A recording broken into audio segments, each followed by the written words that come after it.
দুপুরের মেনু হচ্ছে গরম গরম ভাতটা একজনকে দেওয়া হয়েছে, হাতা হাতা ঢোকানো। তারপরে এটা হচ্ছে গিয়ে পাতা বাটা। কি পাতা বাটা বলুন তো? আপনারা কি করে বলবেন? ওল শাকের পাতা বাটা। আবার ওল শাক খাওয়া হয়েছে, সেই রেসিপিটা একবার দেখিয়েছি। আর ইলিশ মাছের মাথা দিয়ে খাওয়া হয়েছে, সেটা আর দেখালাম না। শেষ পাতে চাটনিটা আগেই দেখিয়ে দিলাম, একদম উল্টো পাল্টা দেখাচ্ছি। এটা হচ্ছে উচ্ছে পাতার বড়া।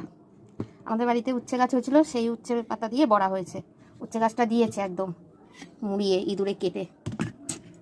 এটা হচ্ছে মুসুরির ডাল, পেঁয়াজ ফোড়ন দিয়ে, মুসুরির ডাল পাঁচফোড়ন আর পেঁয়াজ দিয়ে, শুকনো লঙ্কা দিয়ে। আর এইটা হচ্ছে সোয়াবিনের তরকারি, আলু সোয়াবিনের তরকারি। আর এইটা হচ্ছে চিতল মাছের মুইঠা। এই রেসিপিটা আপনাদের মাঝে তুলে ধরবো বন্ধুরা। হ্যাঁ, আজকে এটা স্পেশাল মেনু, আজকে দুপুরে চিতল মাছের মুইঠা। কি গো?